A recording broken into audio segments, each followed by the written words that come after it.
शास्त्रों में ऐसी कई बातों का जिक्र है जिसका कारण जान पाना मुश्किल होता है। इनमें से एक ऐसी बात है सूर्यास्त के बाद दाह संस्कार करने की मनाही। हमारे शास्त्रों में कुछ ऐसी बातें बताई गई हैं जिनका कोई ना कोई संबंध हमारे जीवन से जुड़ा होता है। ऐसी कई बातें शास्त्रों में लिखी हैं जिनके बारे में हम जानते तो हैं लेकिन उनके कारणों से अनजान ही होते हैं।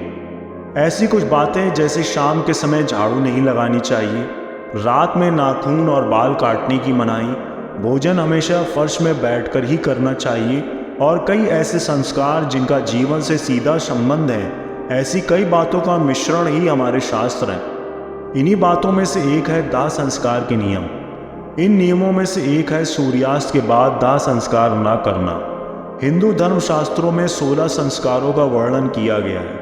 इन सभी संस्कारों में से सबसे आखिरी होता है अंतिम संस्कार। यह व्यक्ति की मृत्यु के बाद किया जाता है। शास्त्रों में है सूर्यास्त के बाद दाह संस्कार की क्यों है मनाही। गरुड़ पुराण में भी इस बात का जिक्र है कि यदि किसी व्यक्ति का अंतिम संस्कार सूर्यास्त के बाद किया जाता है तो उसे कभी भी मोक्ष नहीं मिलता है। ऐसे में यदि व्यक्ति की मृत्यु रात के समय भी होती है तब भी दाह संस्कार के लिए सुबह का इंतजार किया जाता है।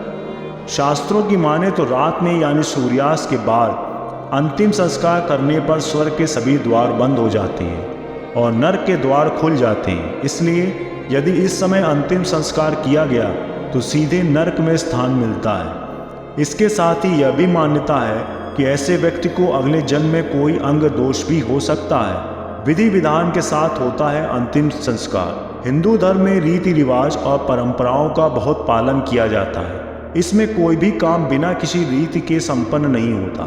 ऐसा माना जाता है कि जब किसी की मृत्यु हो जाती है उसके बाद उसका अंतिम संस्कार पूरे विधि विधान से किया जाता है। ऐसा माना भी जाता है कि जिसका अंतिम संस्कार पूरे विधि विधान से नहीं होता है उसे मनुष्य योनि से मुक्ति नहीं मिलती है। ऐसी आत्मा भटकती रहती है और मोक्ष से वंचित रहती है। उन्हीं शास्त्रों के अनुसार सूर्यास्त के बाद दाह संस्कार न करने का विधान भी है।